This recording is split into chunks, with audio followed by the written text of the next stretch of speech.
Welcome to the Real Estate Investing Club. This is the place everyday real estate investors gather to share their best stories, biggest insights, and favorite tactics to grow a portfolio of cash-flowing properties in today's market.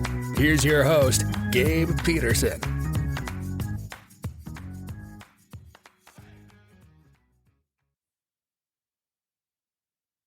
All right. We are back with another episode of the Real Estate Investing Club. Today we have a fellow Northwesterner.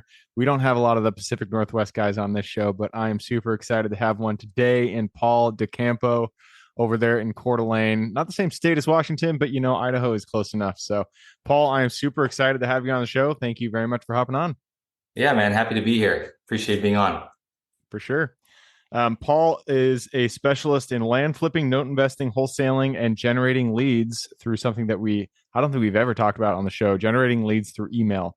I've attempted to do that in my past, to zero success. So I dropped email marketing and stuck with mailers and texting and all that jazz. But Paul, I'm super excited to delve into this. Before we get into the nuts and bolts of what you do today, let's go back to your past and talk about how you got into real estate in the first place. Yeah, definitely, man. So, you listed a whole number of things there. So I've done a whole lot since 2015. Today, my active income is copywriting in the real estate investing niche, mainly for vendors, for software companies, for print shops, for gurus, coaches, and all that, and for my own brand, OmniDrip, as well. So, I started in 2015, like everybody else, nothing sexy, nothing ninja about it. I just read Rich Dad Poor Dad, jumped into bigger pockets with the rabbit hole that is, and decided to just jump in doing direct mail, door knocking, everything under the sun, just attempting it, right? And so in Southern California, I'm in Northwest today, but back then I was in Southern California. By chance, did you sorry to jump into your story, but my first mentorship mastermind that I joined was with Matt Theriault, and he's in SoCal. Did you ever run into him when you were working down there? Or? No, I didn't. No, I didn't run into him. I was mainly involved in the Inland Empire real estate clubs, the LA club. So yeah, I kind of try to do things on my own, right? You read things online and just kind of shove a square into a round peg. And so, or vice versa, you know what I mean? And, I was like, that would actually work. Right. Yeah, that would actually work. Right. So, I struggled like a lot of people starting out. Because I'm coming from a background of a blue collar worker. I was in utilities. I was specifically a welder, and specifically in pipeline construction. So, I have no backbone in me when it comes to sales, marketing, or anything like that. So I'm out door knocking, never done it before, and door knocking in Pomona City, out of all places. Kind of, if you don't know Pomona, it's kind of a, all the gangs from LA kind of moved into Pomona. So, Great place. Yeah. I have a story that we got chased, a true story, got chased by some gangbangers. So, yeah. So anyway, I'm struggling, and because I'm doing direct mail, spending a lot of money doing it. And then, I don't want to get too much into it, but I've shifted from there. I shifted from then flipping mobile homes, and that worked out really well right off the bat. And I was looking for cash flow. So I would do Lonnie deals, which are, if you're not, there's a whole book on this called, from a guy named Lonnie Scruggs. Wheels on Deals is the name of the book. And it's basically, you just go into parks, you find a mobile home, you buy it with your own cash, usually $5,000 to $20,000, and you buy it cash and then put it back on the market in the park, and then find somebody to make payments to you. Usually you can get a lot of your money back with a good down payment. So we actually, me and my partners, we own a couple mobile home parks, and we've had a number of people come and do that. I didn't know it was like a strategy that people use as an investment strategy to go out there and make money, but it makes a lot of sense. Yeah, absolutely. It has a ridiculously great ROI, especially if you're dealing with lower numbers. I mean, if you find something for 5,000, and depending on where you're at, of course, 5,000, and then you just put another 5,000 into it, and then sell it for 20,000 on a note, that's an incredible ROI on your money. So so it was good, but I shifted from there because I was just tired did a lot of shifting. Okay, so at the time I was also kind of neck deep into the whole copywriting world. I actually Investor Carrot was one of my first clients, so I was dealing with them and so doing work for them and with their clients, and so. Transitioned from mobile homes into land flipping, and that did even better for me. Just buying raw, cheap, vacant land, putting it back on the market, and again selling it on notes.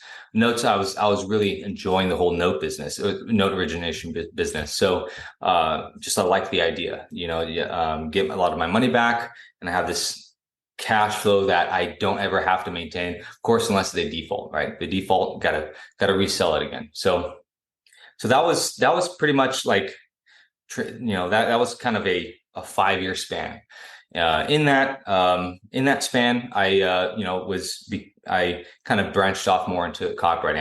I quit my W-2 job, and I had it was a really good, people think I'm crazy for doing it, but I quit my W-2 job because it was a utility. It was full benefits, full retirement. I was a welder. I mean, people almost kill to get into this type of job, but I quit. I quit because I wanted to be on my own. I wanted to be, I want to travel a lot more with my family. I wanted to live in Northwest. So I had some freelance clients that I had consistently. So I quit and relied on that income and my notes as well. My notes helped as well with that personal income every single month. So where I'm at right now is kind of the same boat. Active income is copywriting. I'm more of a passive investor today, where I'm lending out to local investors, local flippers, always looking for cash flow deals in my local market, and I have my own brand, OmniDrip, which is a service for investors. There you go. I love it. So yeah, I mean, it sounds like you have a pretty unique trajectory in your career, in your real estate career, especially since the Lonnie deals, that's pretty interesting. And flipping land, I've heard a lot of good experiences from there. Let's first start at the land flipping, because that's something that a lot of people like the idea of, because it is low barrier to entry in terms of the capital required. So when you did land flipping, what were your criteria? What were you looking for? How did you find the specific parcels that you were marketing to? And what was the form of marketing that you're doing? Yeah, sure. Land flipping kind of takes is as far as the effort that's required, it's opposite of single family. So meaning there's a lot. I mean, I don't know how it is today. It's been a couple of years. I heard that it's getting harder and harder because more people have entered into it. But it's real easy to acquire, a little harder to sell it. So to acquire these things, it's really about, for me, at least, it was choosing what is it about a certain area that people want to buy in. So people are buying land for a reason. There's multiple reasons to buy land, and they can do it for vacation. They can do it for there's an exotic place for them to go. The future dreams of putting a cabin on it, take to off-road, to put their primary house on it. Typically, it's usually the reasons I listed when it comes to like vacation, desirability of an exotic place to go to. Typically, I don't do land that was like put a primary house on, because California was really hard to build on. So I wasn't looking for infill lots or anything like that. So I was mainly dealing with mountain lots, because there was like this sexy appeal for city folks to have a mountain, to have this piece of land out in the mountain. And so that I really leveraged that. So to buy them, it was really easy. I mean, because I'm paying $1,000 to $2,000 for them, and people don't really know what their land is worth. And it's kind of hard to pinpoint what something is worth anyway, or what land is worth anyway up in the mountains. And I would just do blind offers in the mail. So I would pull a list. I'd pull a list of I'll do a circle radius, pull those owners, get the duplicates out and all that. And then I would leave trusts in there. Trust would stay on that list. LCs I would remove LLCs unless my list was really small. I'd include them, and then I would just mail them, and then I would have for every, I want to say 700 to 900 letters, I would have one at least. I would have more than one contract, but one good contract. A lot of times you get contracts back where the land is kind of it's garbage. You can't do anything with it. It's landlocked or it's huge slope. Nobody would buy it. So I would cherry pick. I'd probably get like 3 or 5 contracts in the mail. So I'd have the contract and the purchase agreement right inside of the mailer, and I'd encourage to sign, mail back. I'd encourage to email it back, and I'd open up my mailbox, and there'd be a contract here and there. So so once I acquire it, and I would do my own title work. I would do my own. I wouldn't take it to an escrow because we're dealing with $1,000, $2,000 purchase price. I'd immediately put it back on the market. I would hire somebody to go up there, and I had a go-to person, take videos, take pictures, and then I get it back. When I say on the market, I'm putting on Craigslist, Facebook, putting on these landwatch.com. There's numerous land listing sites out there. So.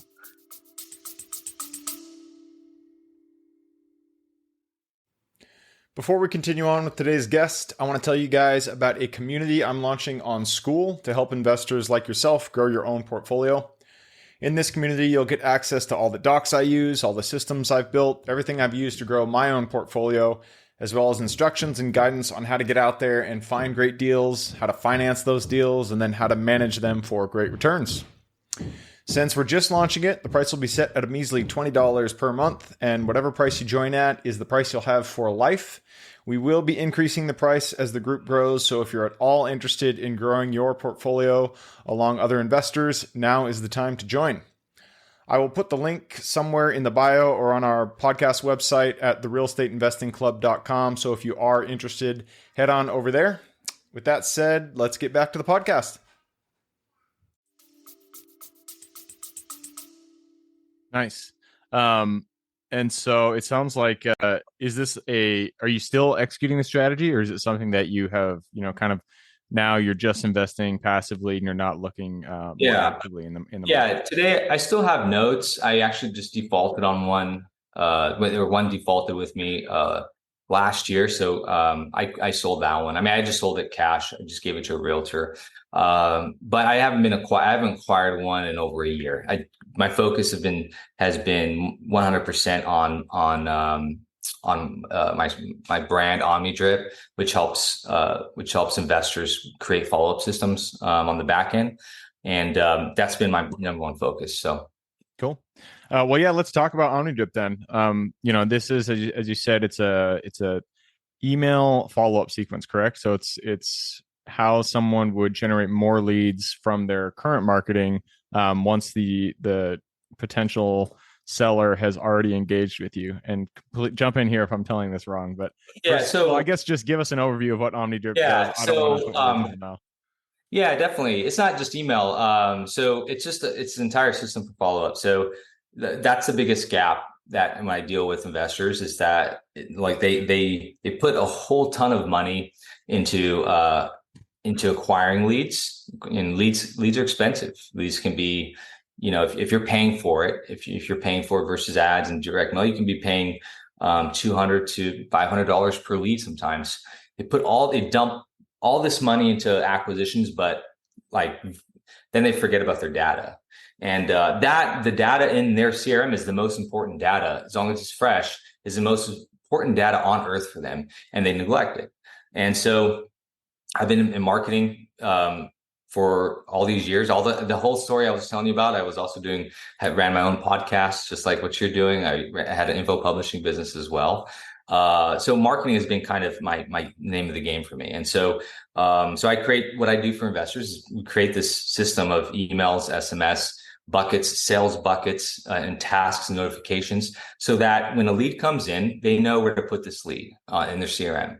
That then when they put it there, it's automatically selling for them. When I say automatically selling, I mean it's sending emails that we've put together for them, SMS, and tasks and direct mail too, if their CRM can do it. If the CRM can send out direct mail, we have direct mail follow-up too. It gets sent out inside of the CRM. So very cool.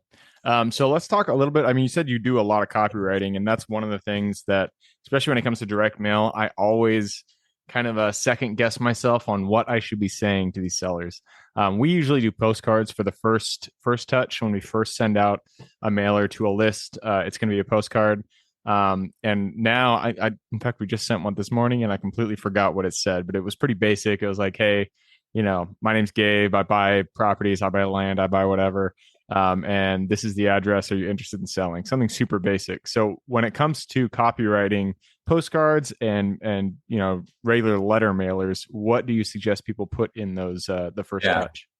Yeah. So I don't think. All right. So I think people overthink this, because it's not. I'll give you a few, like 3 items that should be in there. But one thing I do want to state is I think people overthink this a little bit too much, because there's not like anything that's you can say that's going to convince magic somebody words. Right. There's nothing that's going to convince somebody to sell, first off. Yeah. So we already know this. So no matter what you say, you can't do that. You can't change somebody's motivation on that. So primarily, 60 to 80% of the work and response is going to come from your list.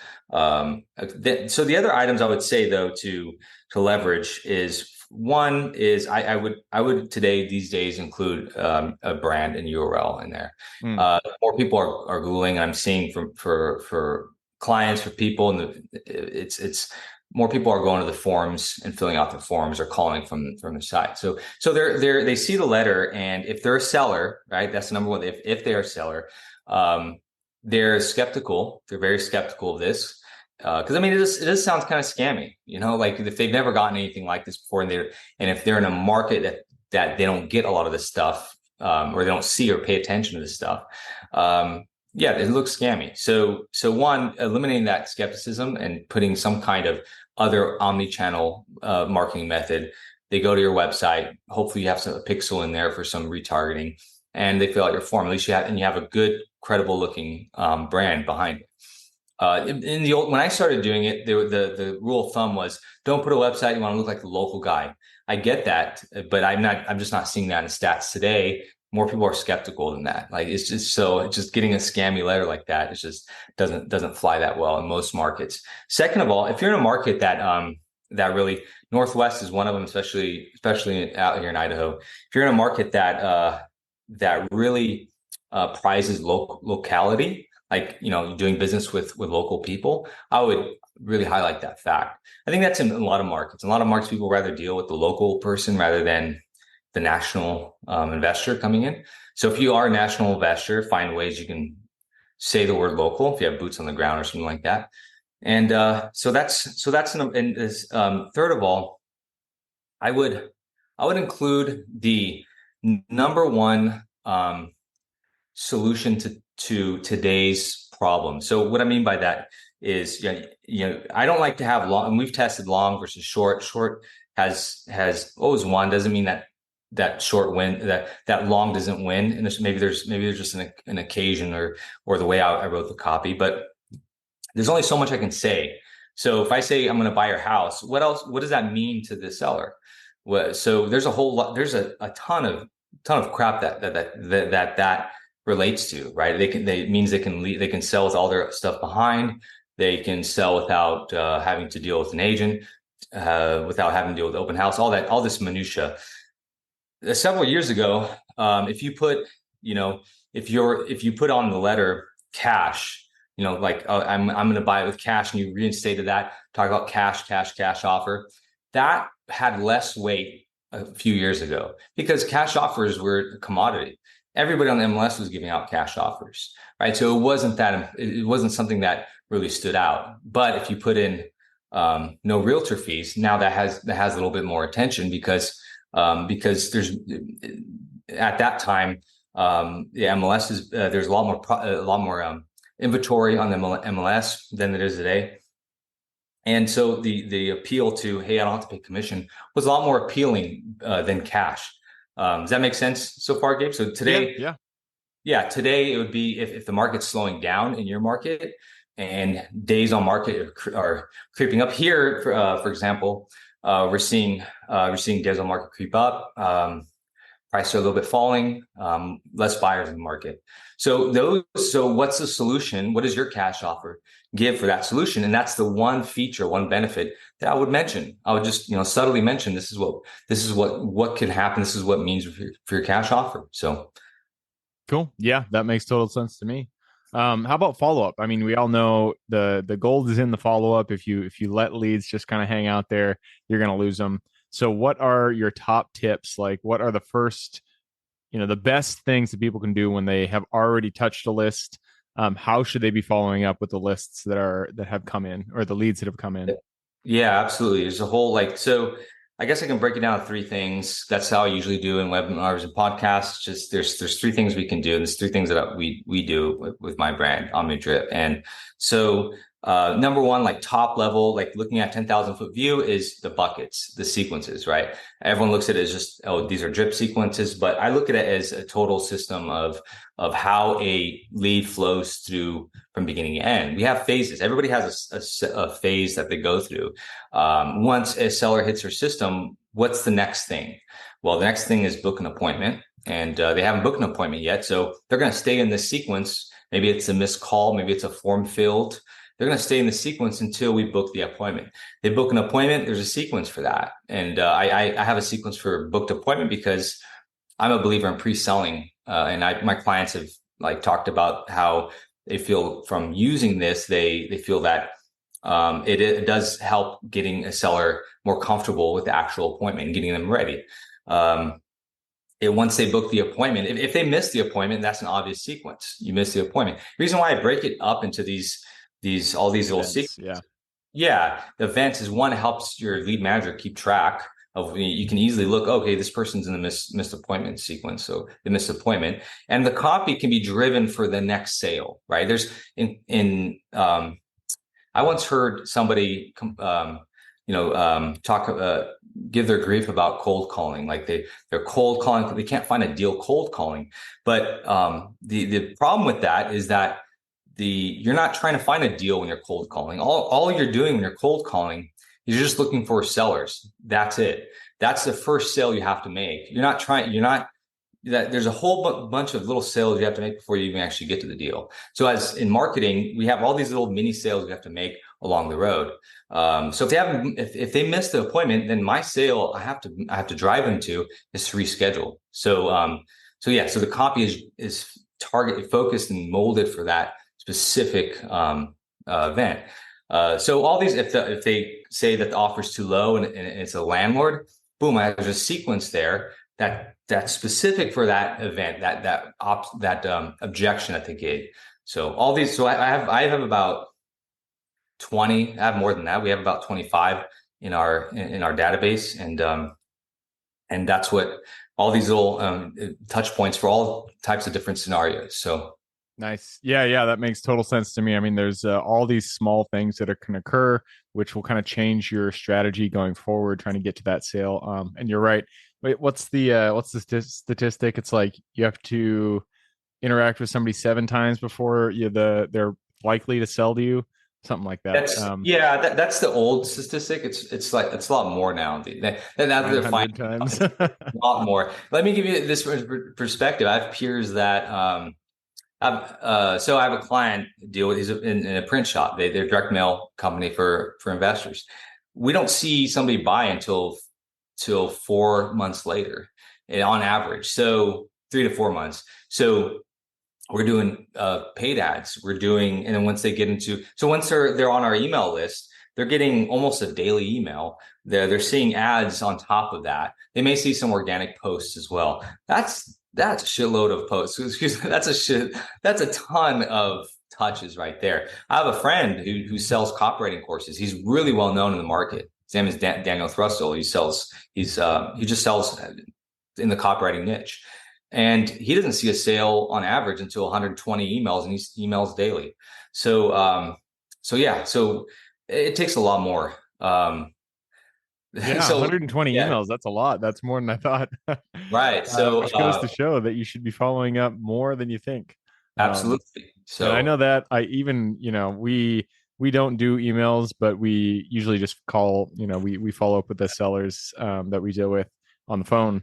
And we've closed deals. I mean, we're in contract right now on a deal out in Georgia. And I think we were following up with him for 2 years before he finally decided to sign and move forward. So you yeah. just got to Yeah, keep following up. That's the name of the game.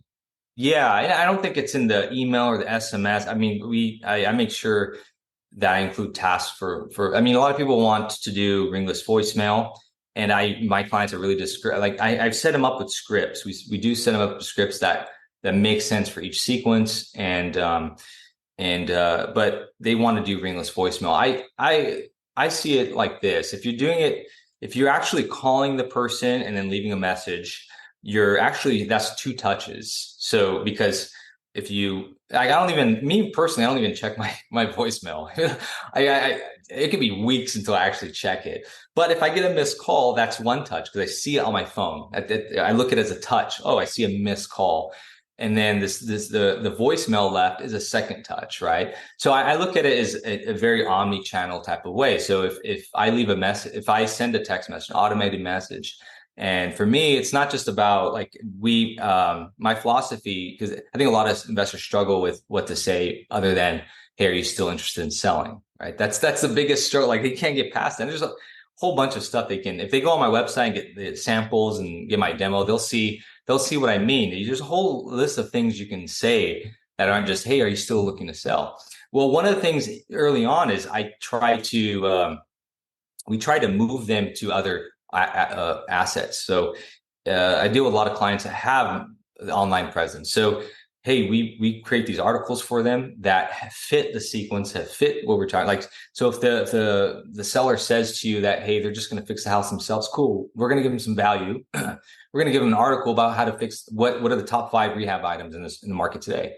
Cool. Put that in an SMS message. It drives them to your site. That's 2 touches. You got the message and they hit your website. Now they're in your universe, in your world. And if you have a pixel on there for Facebook ad marketing, which is really easy, other people can set it up for you. Now you're running multiple ads. Then now that's, it could be 100 touches.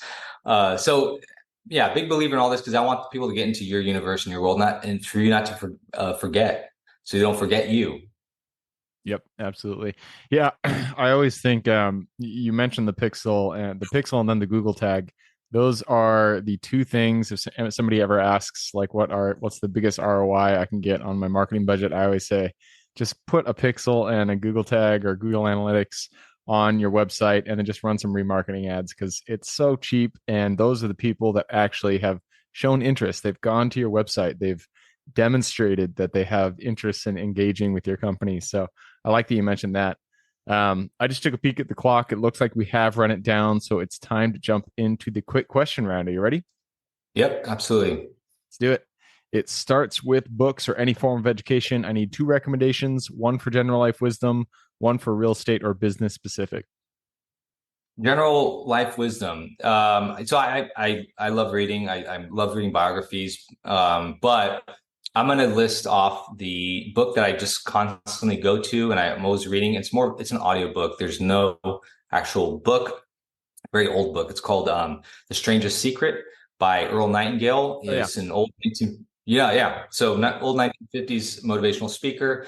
Love the guy. I love Strangest Secret because it's short and I can attribute a lot of life changes to that audio there. Yeah.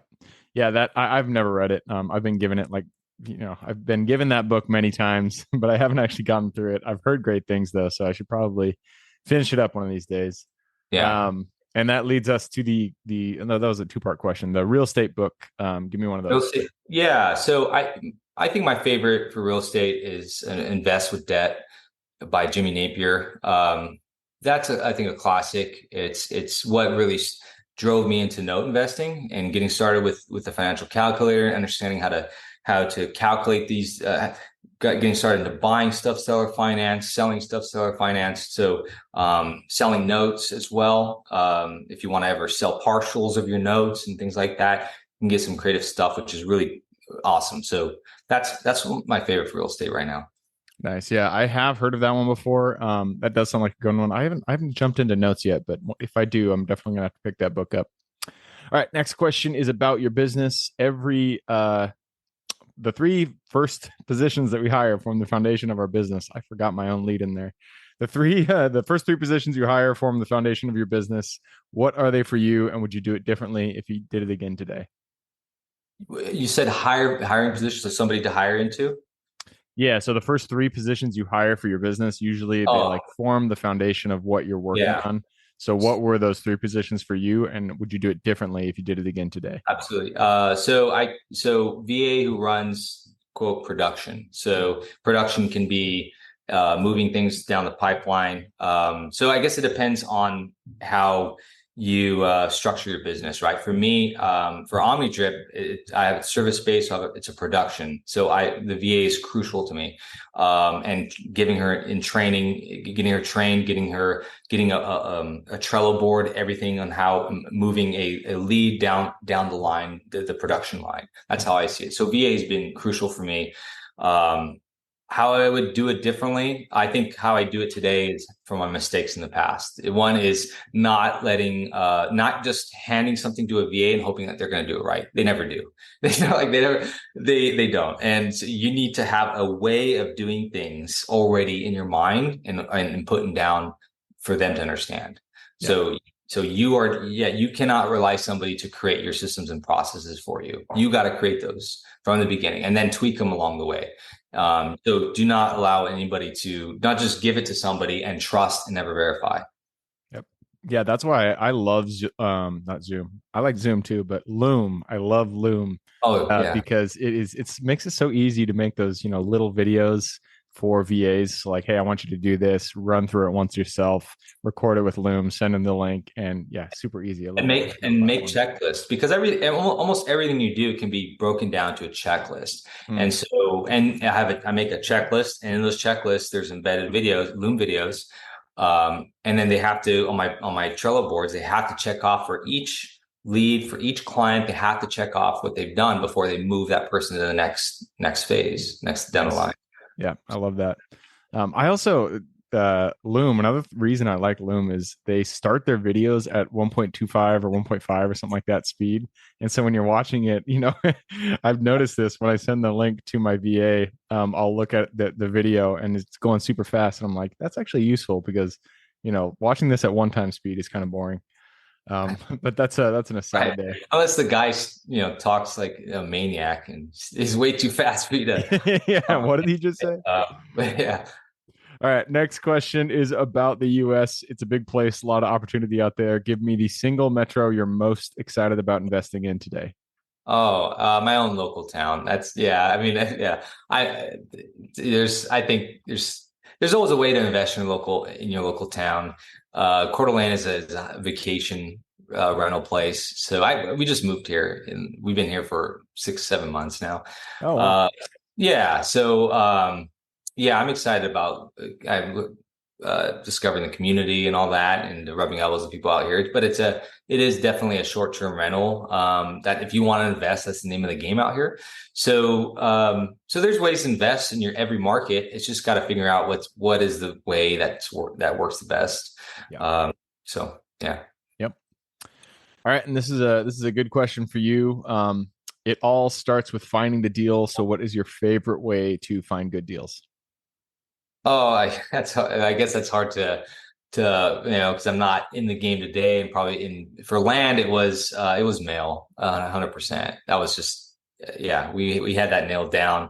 If I were to get back into it today, I mean, if it was land, it would be mail. It'd be mail and it'd be in a combination of digital and all that.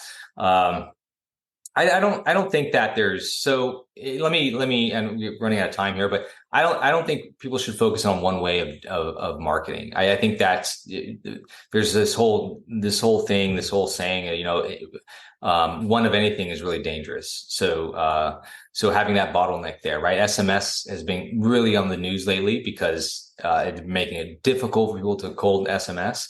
So if you're just doing a cold SMS, you're playing a really dangerous game. So I don't believe in having just just one way of doing things. Sure, when you start out, do one thing, but learn how to find leads in other methods as well. So cool. Yep, that makes sense. All right, that leads us to the last question. This is for the listeners. You've given us a lot to think about. I'm sure people want to reach out, learn a little bit about what you guys do over there with your marketing company. So what is the best way for them to reach out and get in contact with you? Yeah, absolutely. Just go to www.reiomnitrip.com. You can get samples, you can get a demo of what I do. Yeah, and you can email me straight from that website too, and I'll respond. Cool. And that is REI Omni Drip. I will put that link in the show notes. If you guys want to reach out, just go ahead and click a little more in the description. It'll pull down the full description. In there, you can find Paul's links. All right, Paul, that wraps it up. Thank you very much for hopping on the show. All right, Gabe. Thanks for having me on. Appreciate Absolutely. It. For everybody who's here with us today, thank you guys for showing up. You are the reason we do this. So if you guys have any questions, reach out to me, Gabe at therealestateinvestingclub.com. And if you guys want to support the show, all we ask is you give us a like, subscribe, share, all that jazz. Other than that, I hope you guys have a great week. Keep rocking real estate, and I look forward to seeing you on the next episode. All right, before I officially sign off, I have a quick announcement to make. If you're interested in becoming a passive investor in one of my deals, my own company, Kaizen Properties, is looking for capital partners for our upcoming projects. We invest in what are known as recession-resistant assets, mainly self-storage facilities, mobile home and RV parks, and industrial properties. If you're interested in investing and would like to learn a little bit more about my company, our investing criteria, and some of the previous projects we've done, go to the Real Estate Investing Club podcast at therealestateinvestingclub.com and scroll all the way down to the bottom of the page. Click on the Invest With Us button. That'll pop up the investor form. Fill that out, and we will reach back out to you as soon as we can. Or if you prefer a little bit more of a personal touch, you can reach out to me at gabe@therealestateinvestingclub.com. So really, that is it. Again, it was a pleasure hanging out with you guys during this episode, and I look forward to seeing you on the next episode.